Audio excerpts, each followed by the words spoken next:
Hello বন্ধুরা, cooking with Armina রান্নাঘরে আপনাদের সবাইকে ওয়েলকাম জানাচ্ছি। আজকের রান্নাটা বাঙালির কাছে শুধু একটা রান্না নয়, এটা যেন এক টুকরো আবেগ। আর সেই আবেগের নাম হলো সর্ষে ইলিশ। ইলিশ মাছ আর সর্ষের ঝাঁঝালো গন্ধ একসঙ্গে মিশে যায়, তখন ভাতের পাতে আর আলাদা করে কোনো আয়োজনের প্রয়োজনই হয় না। চলুন তাহলে আজ বানিয়ে নিই একেবারে ঘরোয়া স্বাদের ঝাঁঝালো আর দারুণ সুস্বাদু সর্ষে ইলিশ। প্রথমেই বানিয়ে নিচ্ছি সর্ষের মিহি পেস্ট। তার জন্য মিক্সিং জারের মধ্যে দিয়ে দিলাম 1 চামচ হলুদ সর্ষে, হাফ চামচ কালো সর্ষে, 1 চামচ পোস্ত, সামান্য লবণ আর 3-4টে কাঁচা লঙ্কা। এবার সামান্য জল দিয়ে সবকিছু একসঙ্গে খুব ভালো করে মিহি করে বেটে নেব। সর্ষের এই পেস্টটাই কিন্তু আমাদের রান্নার আসল প্রাণ।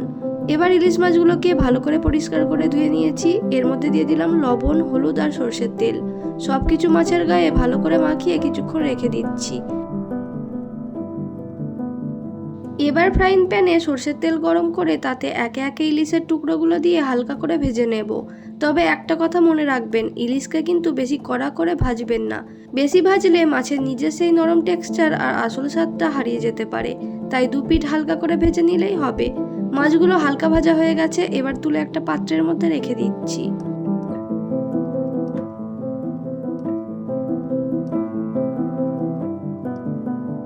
অন্যদিকে কড়াইতে আবার সামান্য সর্ষের তেল গরম করে দিয়ে দিলাম কালো জিরে।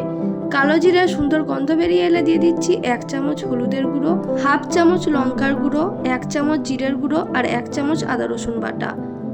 এবার মশলাগুলোকে ভালো করে কষিয়ে নিতে হবে। মশলা থেকে তেল ছাড়তে শুরু করলে দিয়ে দিচ্ছি আগে থেকে তৈরি করে রাখা সেই মিহি সর্ষে পোস্তর পেস্টটা। সর্ষের পেস্টটা দিয়ে এবার ভালোভাবে কষিয়ে নেব, যাতে সর্ষের কাঁচা গন্ধটা চলে গিয়ে মশলার সঙ্গে সুন্দরভাবে মিশে যায়।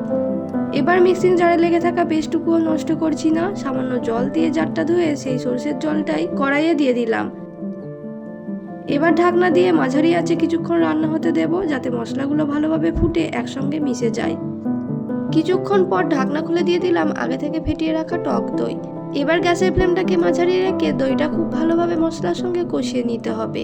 ধীরে ধীরে যখন মশলা ঘন হয়ে সুন্দর তেল ছাড়তে শুরু করবে, তখন বুঝবেন রান্না ঠিক পথে এগোচ্ছে। এবার দিয়ে দিচ্ছি 1 চা চামচ লবণ।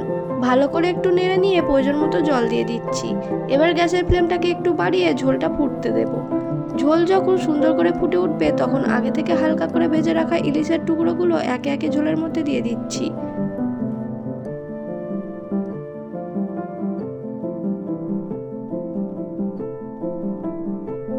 মাছটা দেওয়ার পর খুব জোরে নেড়েচেড়ে দেবেন না, তাহলে ইলিশ ভেঙে যেতে পারে। তাই কড়াইটা হালকা করে নেড়ে বা ঝোলটা মাছের গায়ে তুলে দিলেই হবে।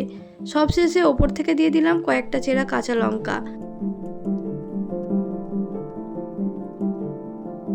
এবার ঢাকনা দিয়ে একেবারে লো টু মিডিয়াম আঁচে কিছুক্ষণ ধীরে ধীরে ফুটতে দেব, যাতে ইলিশের স্বাদটা সর্ষের ঝোলের মধ্যে ভালোভাবে মিশে যায়। কিছুক্ষণ পর ঢাকনা খুলতেই দেখুন ঝোলটা একেবারে সুন্দর হয়ে এসেছে। সর্ষের তেলের ঘ্রাণ আর কাঁচা লঙ্কার ঝাঁঝে পুরো রান্নাঘরটাই যেন জমে গেছে। আর এবার শুধু গরম গরম ভাতের অপেক্ষা। পাতের মধ্যে ধোঁয়া ওঠা ভাত, আর তার পাশে এক টুকরো নরম ইলিশ, আর উপর থেকে এই ঝাঁঝালো সর্ষের ঝোল। এরপর বাঙালিকে আর কি দিয়ে খুশি করা যায় বলুন তো।